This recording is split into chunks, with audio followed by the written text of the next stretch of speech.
Today's video is sponsored by Kurtzpel. You obviously hate DBZ. We get it, you hate Dragon Ball. You're just a One Punch Man fanboy. Wah. Or maybe I love Dragon Ball, but I try not to let that persuade my judgment when making tournament bracket videos. At the end of the day, I do consider myself a fan. I have watched Dragon Ball, Dragon Ball Z, Dragon Ball Super, read the manga for Super, go to watch the movies in theaters, and have even cosplayed the characters. But just because I love a series doesn't mean it's going to win my tournament brackets. So my plan for this video is to go through every time a Dragon Ball character has lost in one of my brackets and explain why in a little more detail, as I only have a limited amount of time within my actual bracket videos to cover each character. The matchups for today are as follows. Vegeta vs Kenpachi from the Badass Character bracket. Naruto vs Goku from the Best Shonen Main Character bracket. Master Roshi vs Whitebeard from the Most Badass Old Dude bracket. And finally, Goku vs Saitama from the Most Overpowered Character bracket. However, before we begin, today's video is sponsored by Kurtzpel. Kurtzpel is a fast-paced, online multiplayer game with a strong emphasis on PvP. And since the spotlight is on PvP, Kurtzpel's main focus is to make sure connection is quality. I love how well these developers communicate with their audience. Aside from PvP, you can also embark upon a larger-than-life raid-style quest-driven battle system against big badass bosses. Overall, I had a ton of fun with this game and personally give it the all-day anime stamp of approval. The link to the game is down in the description below. Not only would you be getting a free great game, but you would also be supporting me and my channel as well, and I really do appreciate it. But without any more delay, let's jump into the first round. Vegeta from the Dragon Ball franchise versus Kenpachi from Bleach. And this matchup took place during my Most Badass Character bracket, where I judged characters on their level of badassery. Not who is a better character, not who is stronger, but rather who is more badass. And of course, this is a very opinionated topic, and characters I consider to be badass, you may not, and that's okay. However, I did set some parameters to which I based my judgment. I defined a badass character as someone who is tough, uncompromising, cool, and intimidating. And in the case of Vegeta vs Kenpachi, they are both definitely badasses that possess these traits. But who is more of a badass is the question. Man, you can turn this into a drinking game. Take a drink every time I say badass. But anyway, I even stated within the video that if Dragon Ball Super never existed, I would have given the win to Vegeta. Vegeta, when he was originally introduced, was a ruthless savage. Remember the way he killed Nappa, a fellow Saiyan and partner, for being weak and worthless in his eyes? Or the way he finished off members of the Ginyu and Frieza Force without a second thought? He was intimidating, uncompromising, and his pride was endless. He would rather die than sacrifice his pride. His one-liners were hilarious.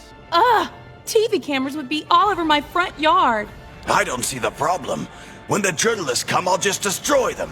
Like I said, I would have given Vegeta the win, but towards the end of Dragon Ball Z and throughout Super, he truly develops as a character, which is a good thing. However, as a result, he slowly became less badass. He gained a family that he loves and would even be willing to sacrifice his pride for. The Vegeta that I first met would have rather died at Beerus's hands, causing the extinction of humanity, than dance for him sacrificing his pride. Miss me with that shit. I do like how he developed as a person, I just think they went a little bit too far. They often used him for comedic effect, and in a very different way than they did in Dragon Ball Z.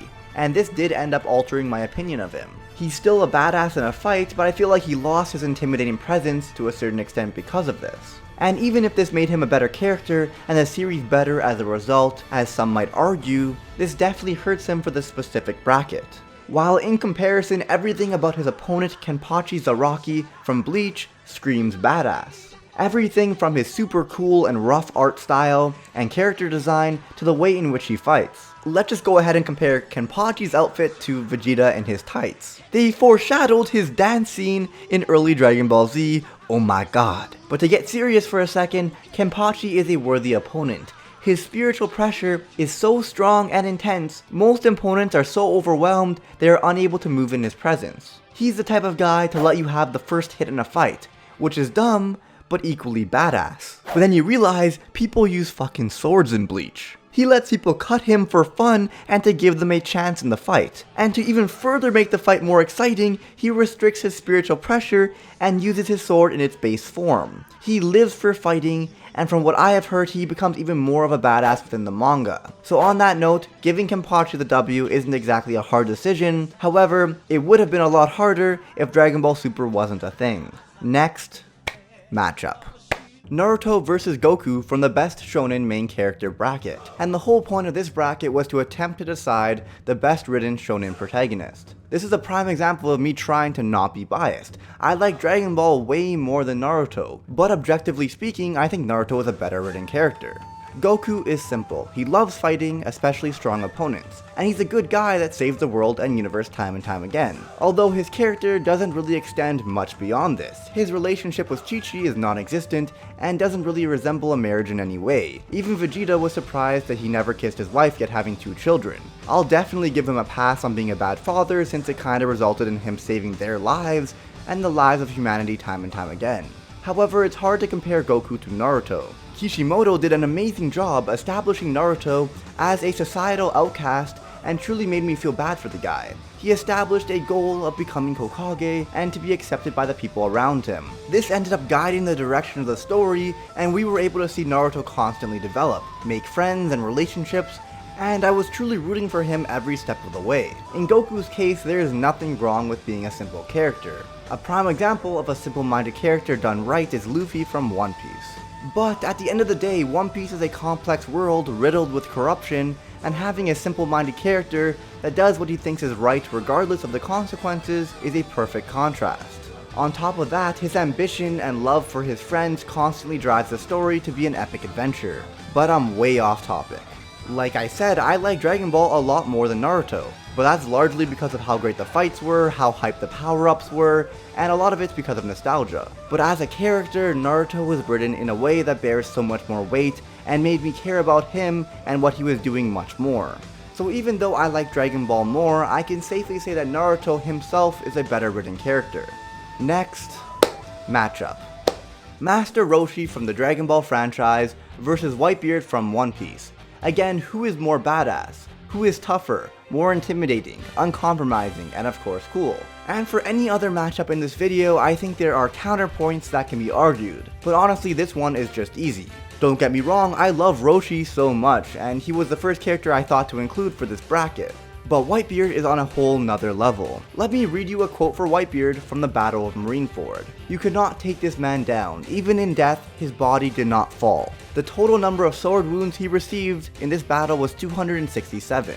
He was shot by 152 bullets and was hit by 46 cannonballs. And despite all this, his proud back, over the course of his entire life as a pirate, never received a single scar from running away. This man died standing up with his resolve never breaking." Now that sounds extremely tough, intimidating, and uncompromising if you ask me. The world government needed all of the admirals, vice admirals, and warlords to even have a chance of taking this badass on. That's how much of a threat Whitebeard is. His devil fruit can destroy islands with ease, and Sengoku even said he has the power to destroy the world. In comparison, Roshi just doesn't match up to this Goliath. It's super cool that he could bulk up, is one of the strongest humans despite his age, and was the creator of the Kamehameha wave.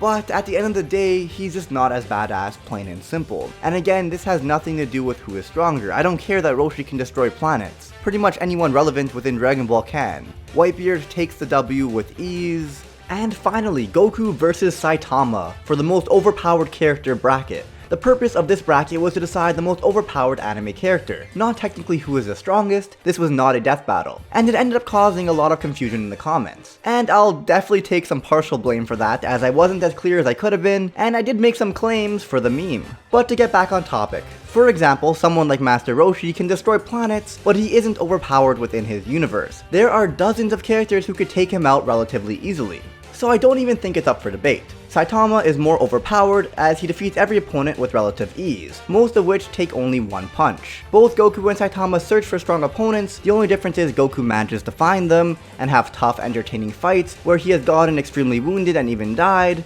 In comparison, within the One Punch Man universe, Saitama is unable to find such opponents. He is so much stronger than everyone within his anime that he actually suffers from boredom and a level of depression, being unable to achieve the thrill that he truly desires. Again, I'm not saying Saitama is stronger than Goku, but rather he is simply more overpowered within his universe. This bracket was not a death battle, but rather just who is more OP, and I honestly don't even think it's up for debate. If you want my opinion on who is stronger, check out my video on Goku vs Saitama, the pointless debate. and consider subscribing for more bracket videos. I'm gonna put a link to a playlist that contains all the bracket videos that I talked about in this video down below, and I actually have a tier list video on long-running shonen anime coming out soon as well, so definitely subscribe. I'm about to spill some tea on what I think is better: Hunter x Hunter, One Piece, Naruto, Bleach, and Dragon Ball. This is going to be a shit show.